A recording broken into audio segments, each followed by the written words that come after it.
16:15. And he said, "Go into all the world and preach the gospel to every creature." Jesus instructs us to carry the gospel to the world. In this restricted climate, how can we reach the world when we are restricted from our fellowship gatherings?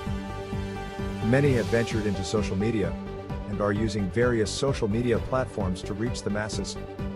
There is still a great number of people that don't have access to social media. It's time to create a social ministry and carry the message to the world.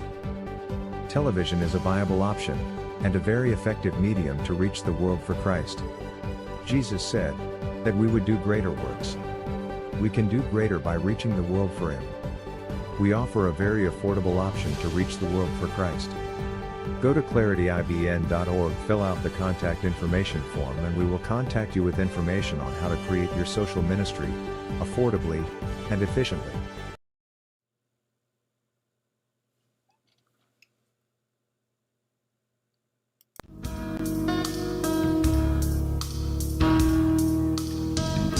A moment of truth opened up my eyes. A moment of truth.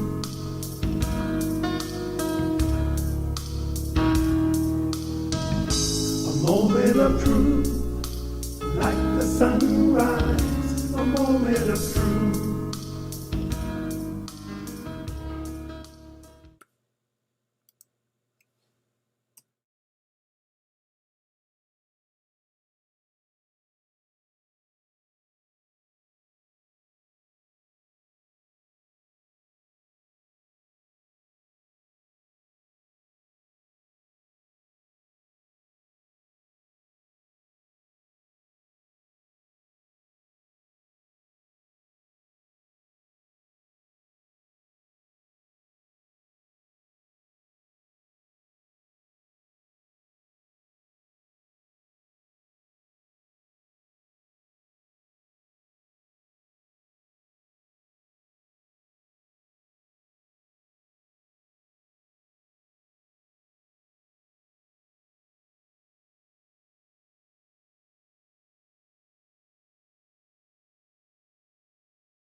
Okay, can you hear me now?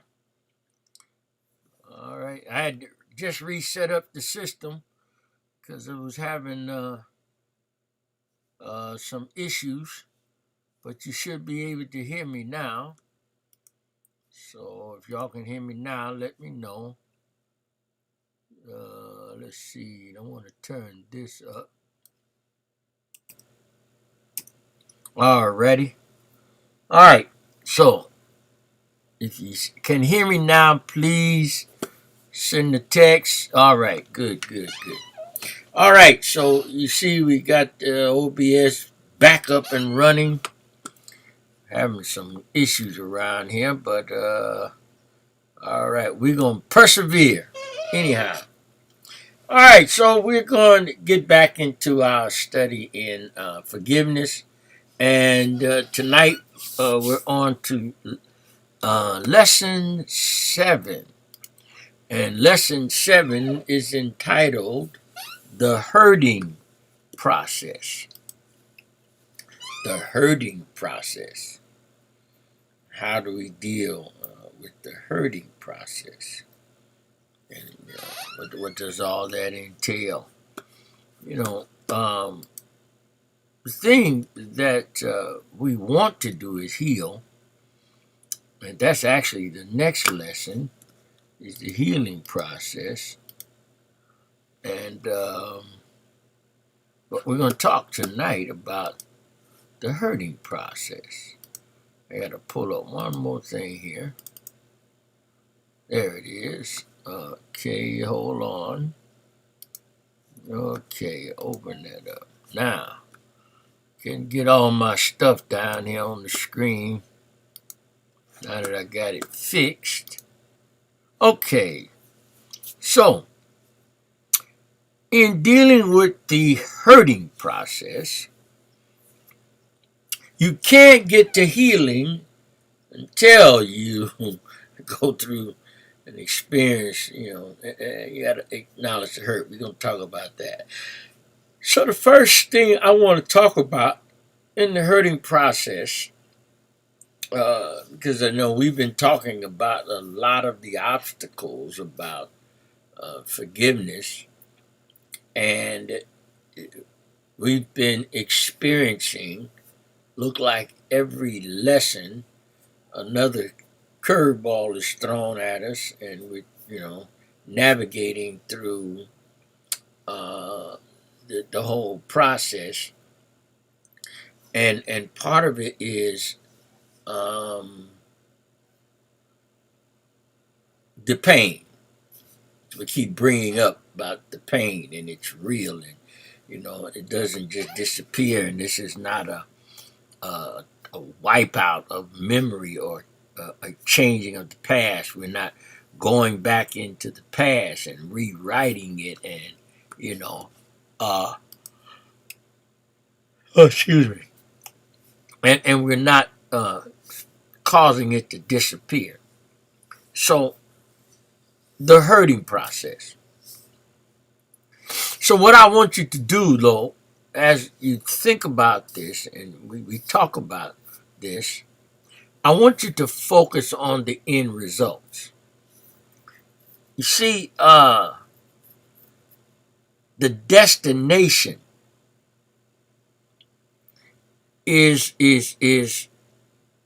worth the process, because the destination is to finally be in control of your anger, your resentment, guilt, self-loathing, low self-esteem, low self-efficacy, and most of all, the pain of the trauma. Getting past that is your goal. So the end result, we focus on the destination. You know how when you're on a long trip cross country, I love driving, cross country. Me, it's not a problem, as opposed to most of the people who've ever ridden with me. They have a problem. And here's the problem. Are we there yet? Wow, we've been driving a long time. Woo, sure been a long time. This is a long stretch with no gas station, no services. There's a stretch on Highway 10. 92 miles without a service station. No services. And they'll tell you, next service, 92 miles. You better get gas and be full when you leave there. It's a long stretch. But a lot of people, the reason they don't like to drive or travel by a car is because the journey. They don't, how should I say? See, I enjoy the journey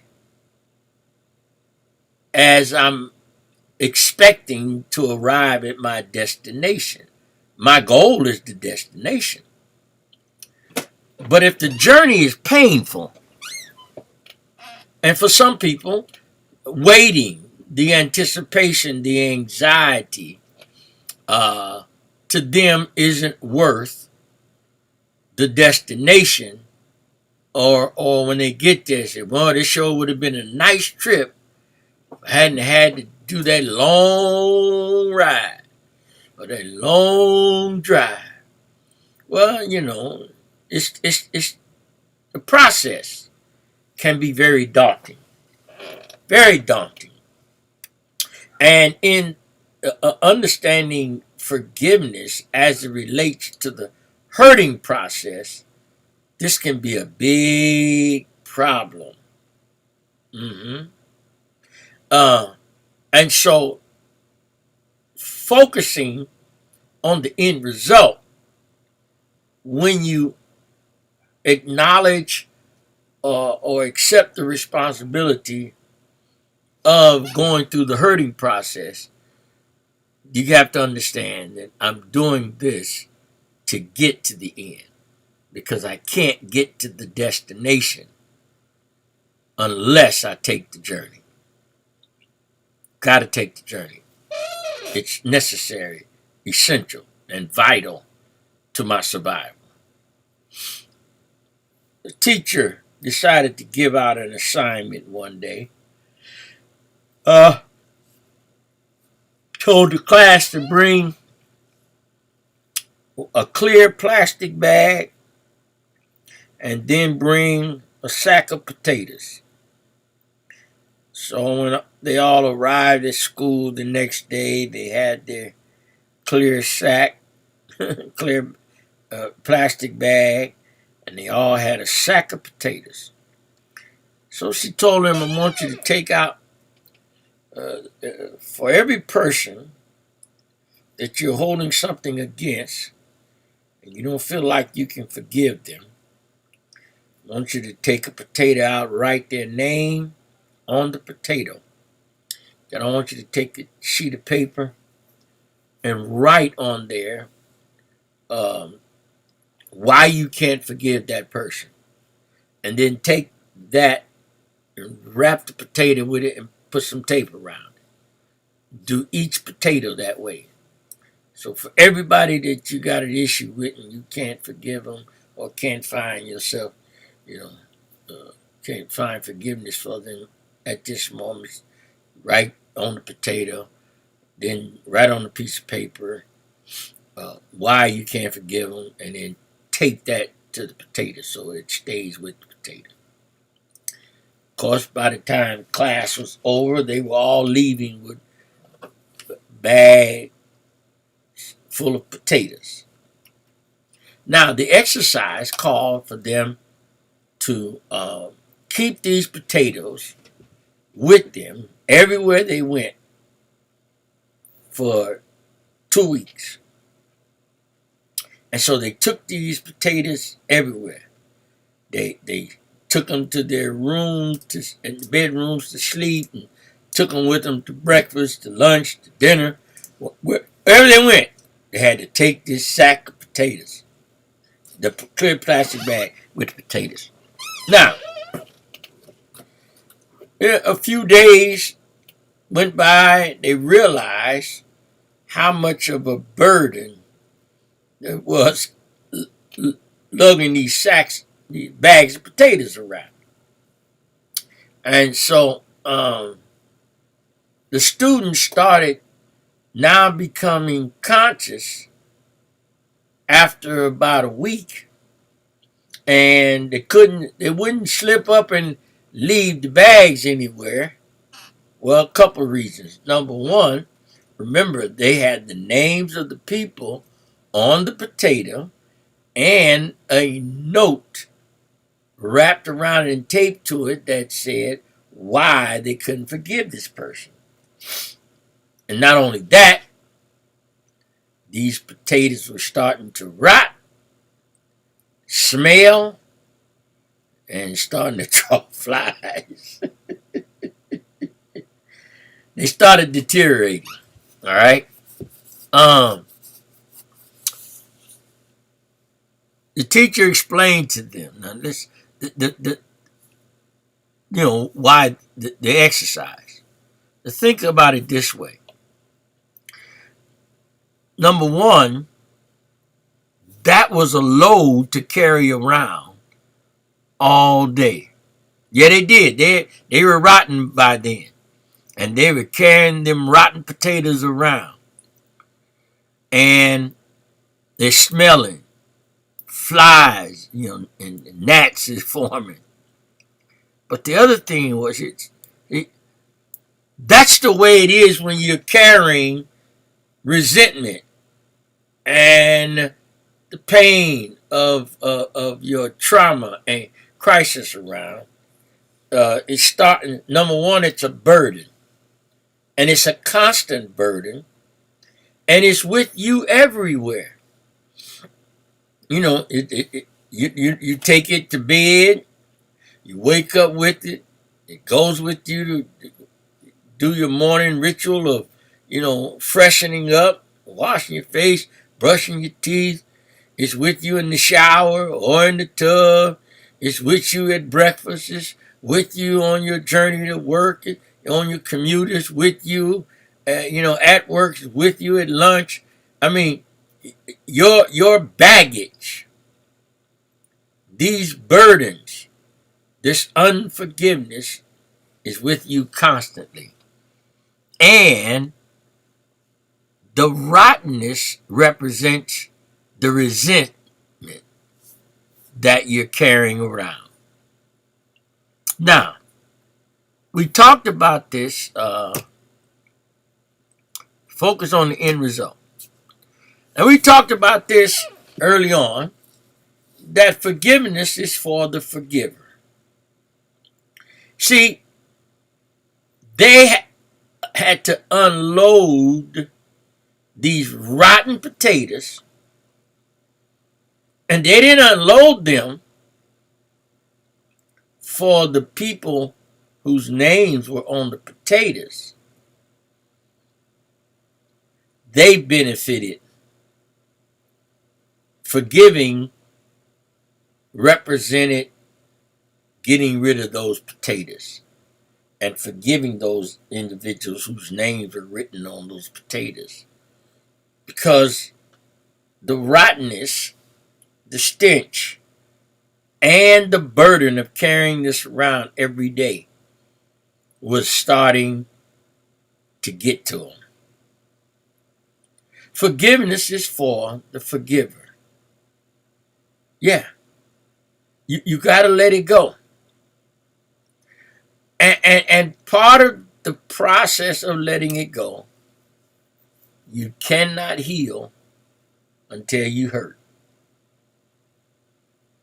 Can't heal until you hurt. And you have to be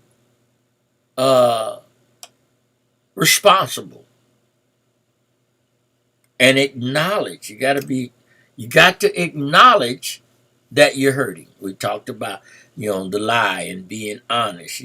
You got to be honest that you're hurting. Yeah, it's a problem. I got a serious problem. But you can't heal until you hurt.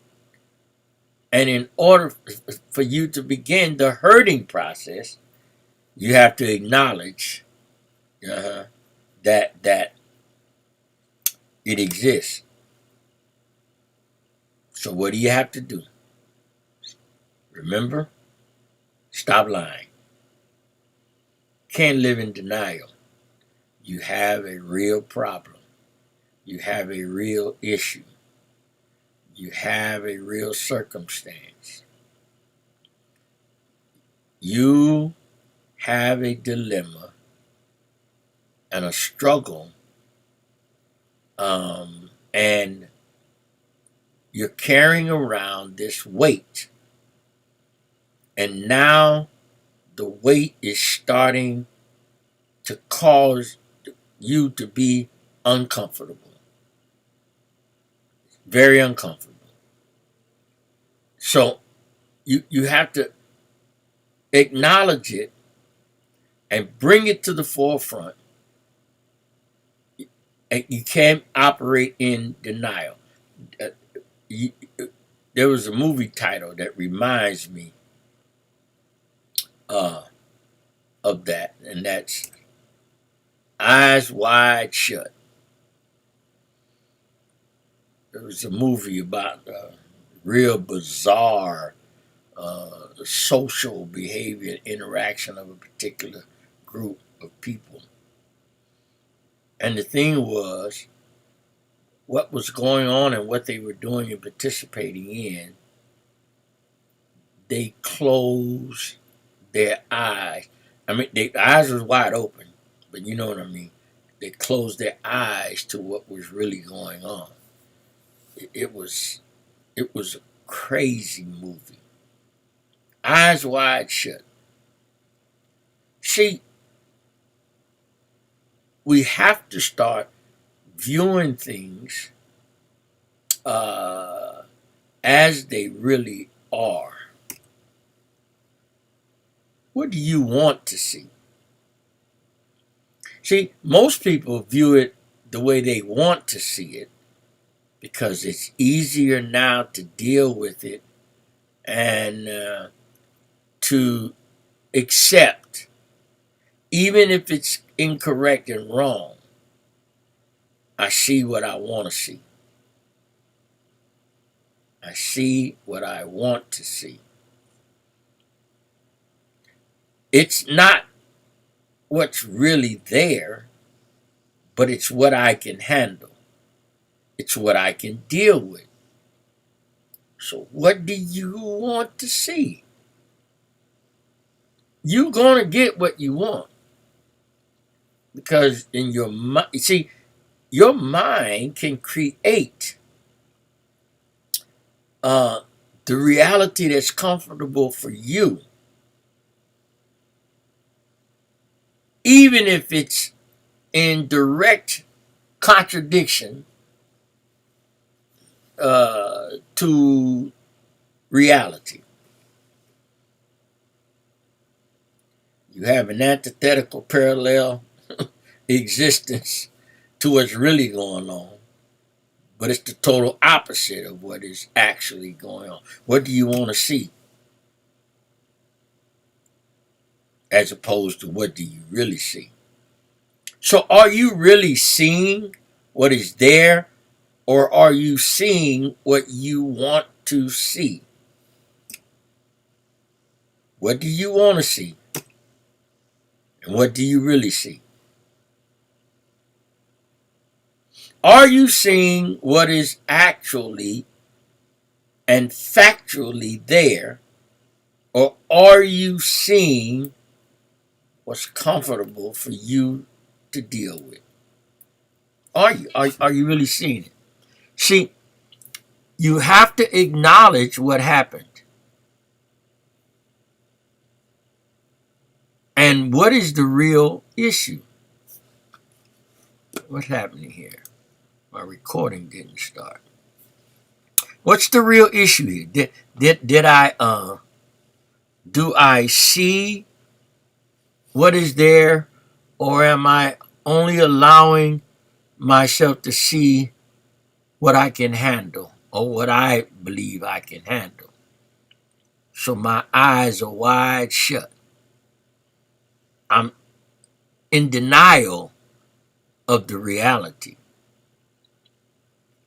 And you know, people are in you're in a bad relationship, or you having issues on your job. You know, you're on your job. Or are you having trouble with family members? You know, friends. Are are these things really hindering you from really seeing the truth about forgiveness, and are they causing you to continue to keep score and continue to desire to settle the score? You got to find the road to forgiveness.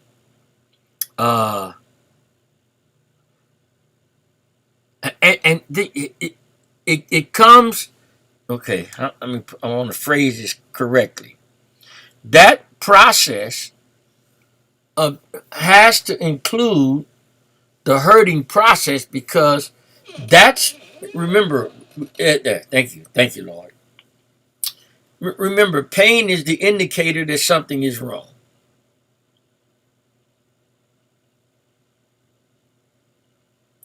You got to feel that hurt, feel that pain. That's an indicator something's wrong. That's also what? A message to you that something needs to be done. You got to do something about it. Got to address it. Yeah. And it does really exist. But you got to find that path to forgiveness for you. Okay? You wake up in the morning. What's my next point I wanted to make? Have you ever considered some of the whys? Why do I do what I do? Why? Why do I wear certain types of clothing or specific outfits when I'm around specific people? Why? Why do I, fix my hair a certain way when I'm with a particular group? Why do I wear certain clothes when I'm with one group and other styles when I'm with another group? Why? Why? See, what do you see when you look in the mirror? And why do you do what you do? Do you realize and or understand that others are controlling you? You dress that way because a particular person said, oh, you look good in that, and they like to see you wear that. So when you're with them, you dress that way, or you fix your hair that way. Fix certain dishes because they like particular types of food or certain things. So who's really making the decisions for you, and are you in control, or is your circumstance controlling you? You look in the mirror, you see your past and your present and all of your experiences, all of your pain, all of your accomplishments.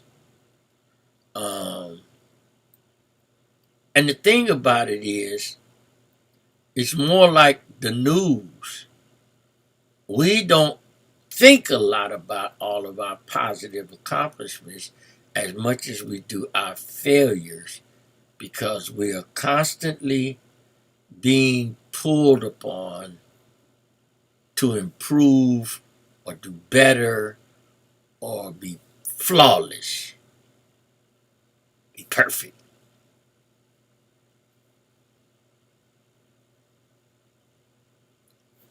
We have this nagging, thing that's always pulling at us to be better, to do better, to excel. We don't take a lot of time to cherish our accomplishments, because with the accomplishments come, well, you can do better than that. You can do more. Don't settle. Get back in there. If you made it that far, you can make it a little further. See, you look in the mirror and you see all of the past, the present, your experiences, things that others have forgotten, that you've been through and suffered, your pains, your insults, your worries, your thoughts about what you wish you could have done, should have done, and all of what you really have and what's there is lost. It's momentarily lost because I'm thinking about what I didn't do, not what I did accomplish. I'm thinking about what else I need, not what I have that I'm not even enjoying. Someone was telling me about they bought clothes and they had clothes they hadn't even worn yet. I said, well, don't buy nothing else until you wear the stuff you got. Oh, one of my sisters. I said, wear the stuff you got. Oh, yeah, I keep buying because I want to look good when I go out. Yeah, but you got all that stuff you say you haven't worn yet. Wear it. Why keep trying to get more and you're not even... See, that's a big problem with us. We don't cherish nor appreciate what we have because we're focusing on what we don't have. And why do we do this? Because we are under the control and manipulation of others because of what others say. You need to be doing this. You need to be doing that. Oh, you should wear this. You should wear that. Oh, you look good in that. You look good in this. To some degree, that's okay. Good for people to compliment you. Excuse me. But you shouldn't have to survive. And your survival should not be subjected. That's the word I'm looking for. Your survival should not be subjective to what others like about you. Especially when there's nothing wrong about what you like about you. So we're constantly adjusting and constantly being manipulated by what we think others like about us and what others are happy about us, and not being happy within ourselves about ourselves. I'm good. I'm good. See, every time somebody hurts you, every time somebody disrespects you, it reminds you of your previous hurts and disappointments. And they get collected, especially when you don't forgive them. And you start to be like those students with those bags of potatoes, and you start adding to your baggage. Yeah. And now, the past and the people who hurt you and insulted you and disrespected you, they are now in control of you. So that's why you do what you do. That's why you think how you think. Too many people are pulling the strings and manipulating you and causing you to see yourself in a negative light. Good evening, sir. And they're causing you to not see yourself as you truly are, because you're gauging your value on what you think others approve of.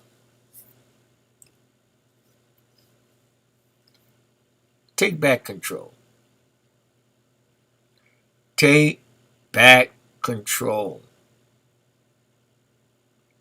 okay, yeah, that's a nice outfit, and yes, they liked it, but that don't mean every time I go out, I have to put that outfit on, and every time I go around them, I need to wear that outfit. I look good in other stuff. That was a nice one, you know. It's like different foods. I like a variety of stuff.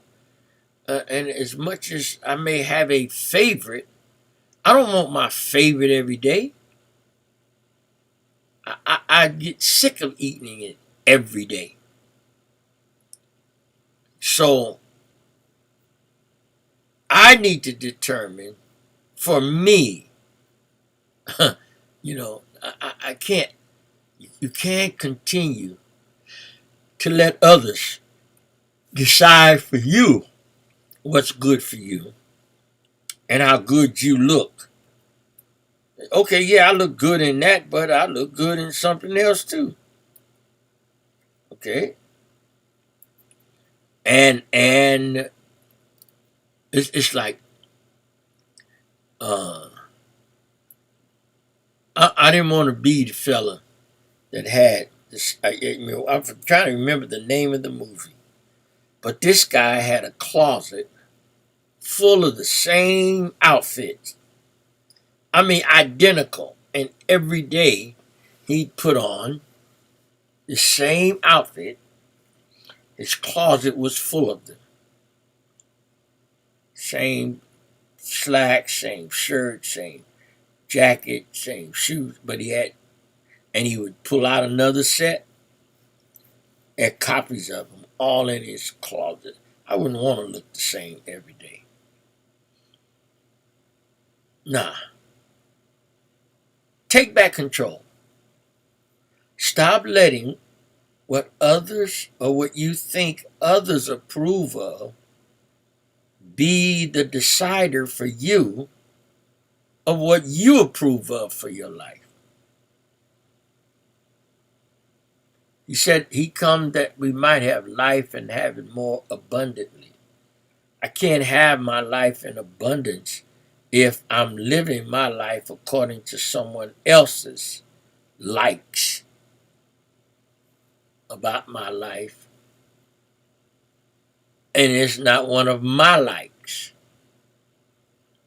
And even if I do like it, and I like other things in a variety, I shouldn't get stuck on that one thing just because someone else likes it. Mm-hmm.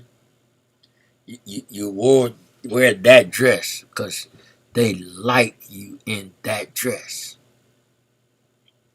See, we were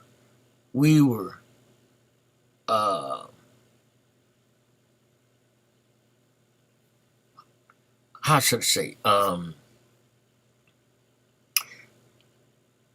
we were modeled a certain way and we fell into that. Okay?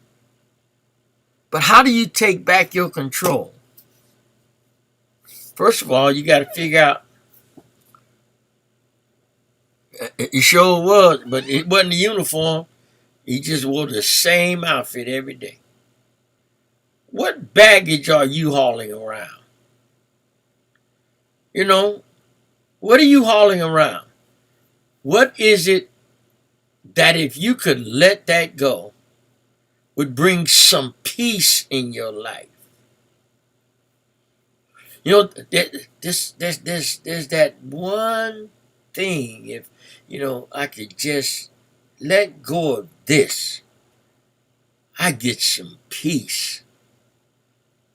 Find that first thing that you can get rid of, and then you'll find it easier to discover those other things that you need to get rid of. Mm-hmm. One of the things too is, we do let other people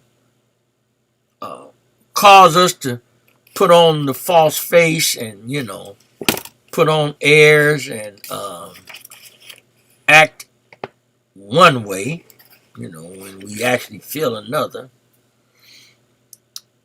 So what do we do with all of those insults and disrespect and disappointments and letdowns? What do we do with it? We make it baggage. And the more baggage that we need, we just buy more bags to match the other bags. What baggage are you hauling around? Some of that baggage you're hauling around was thrust upon you by other people who were hurt and disappointed. This is a common one. We talked about this before. And I want to title it this way: Who changed? Who changed? You were friends and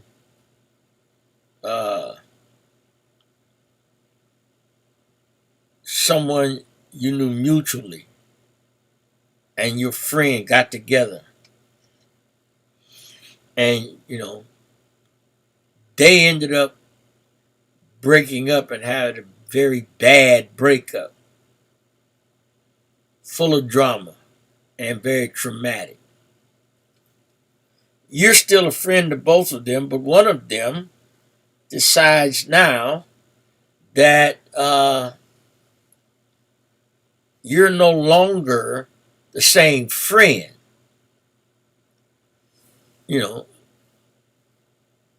Who changed though? You're still the same. Still treat them the same. Still do the same for them. So it's kind of like we also talked about how the mother who has a son, and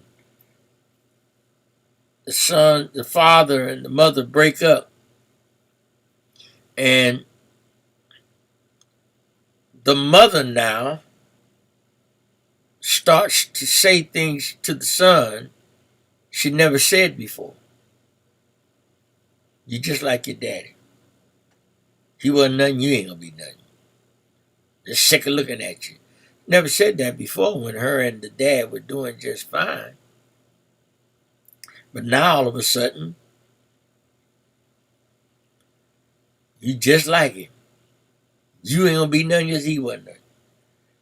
That friend of yours, you were best of friends, and now they broke up with someone you were both of you knew them, and both of them, you're still talking to both of them, and each one of them treating you differently because you're still friends with the other.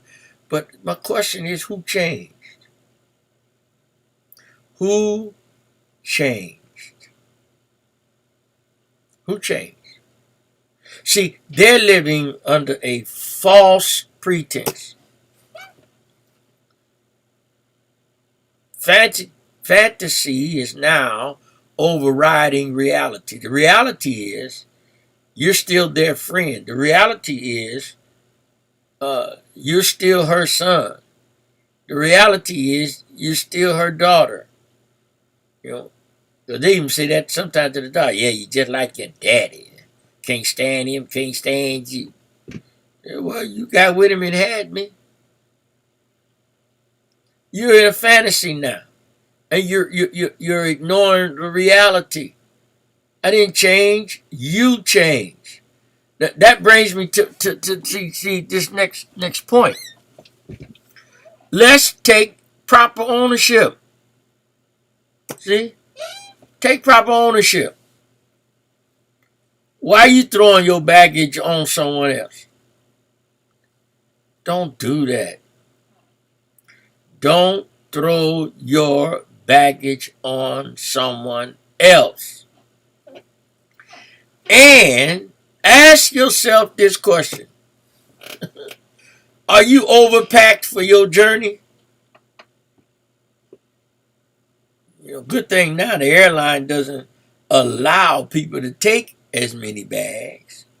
Because, people used to travel with sometimes 4 and 5 pieces of luggage. Going somewhere for few days. And I know when we used to go to the national convention, and my wife take 5 pieces of luggage just before they cut it down. Then they cut it down to 3. She'd pay for them extra 2, whatever the extra fee was. I got smart. I said, well, I took 2 bags, a carry-on, and check 1. So my other 2, the time you could take 3, I give 2 of my slots to her. So she wouldn't have to pay for them too. Because see, I got real smart. I take, what was it? We'd be gone 8 to 10 days. I would take 4 or 5 suits. And then I would take 2, sometime a couple of the suits, 3 different shirt and tie sets, and just the basic shoe colors. So I take a brown suit, a blue suit, a black suit, because we always had the black suit, and then I might have a green suit, and then another color. I'd pick another color. But I'd have 2 shirt sets. So in 10 days, I can change every day.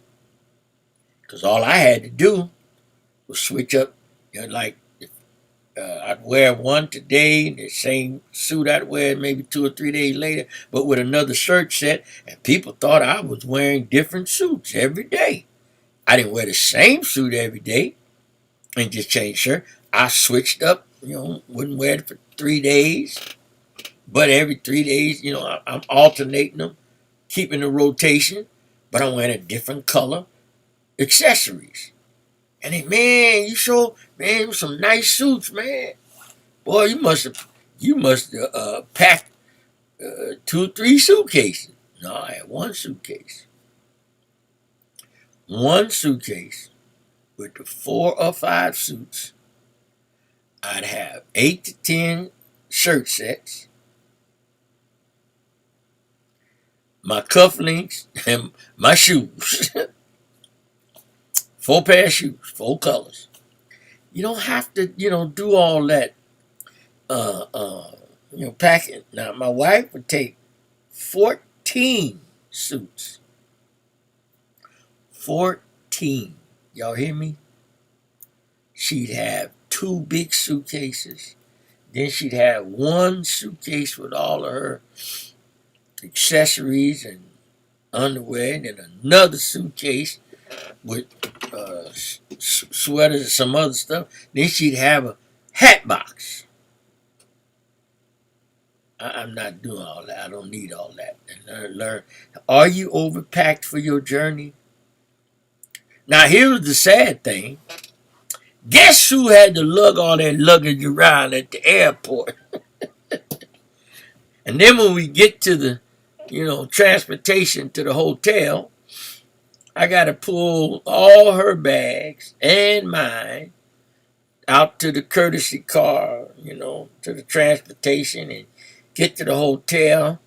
And then I'd have to wait until a luggage cart was available, because there's so many people there, so I can get all the luggage up to the room. Are you overpacked for your journey? Are you lugging around too much baggage? And then something Pastor Samuel said last week, and that brings me to this subject. See, we were taught that when you do something, you was supposed to apologize. Yeah. And a lot of times we apologize simply because that's what we were taught to do, but we didn't do anything wrong. Yeah. They tell you, they taught us to apologize. Yeah, they taught us to apologize. You had to learn to apologize if you hurt somebody, if you what was the word I'm looking for? Stepped on somebody's foot by accident, you just had to apologize. Let me tell y'all something. Apologize for what? If I didn't do anything wrong, why do I apologize? Now, if I am wrong, I should apologize, and I should be sincere in my apology. But going back to taking back control, stop letting people make you feel responsible for something you didn't do. You didn't do it. No, you didn't do it. So why do you have to apologize for something you didn't do? That's wrong. We apologize for things that it's not our fault. Yeah. We apologize simply because we were taught when we were coming up to apologize. Yeah. I don't think we should have to apologize for things we're not responsible for. Why are you apologizing for things that are not your fault? It's not my fault. See, we do things out of habit and out of conditioning, and we have to realize this. I don't have to take on the guilt of something I didn't do, because now I'm not living a reality. I'm bolstering their fantasy, and I'm not helping them come to terms with the truth. I'm helping them to keep their eyes wide shut. What do you mean apologize? I didn't do anything. Why should I apologize for what I didn't do? I'm not responsible. So apologize for what? No. Instead of apologizing, we need to learn how to put things in proper perspective. Let's really see what the problem is. Let's discover the truth. Okay? Why are you asking me to apologize for something I didn't do? For something I'm not responsible for? Why are you asking me to apologize when you did this? You set this up. You disrespected me. You insulted me. You disappointed yourself. You caused that problem. You broke up with them. Put it in proper perspective.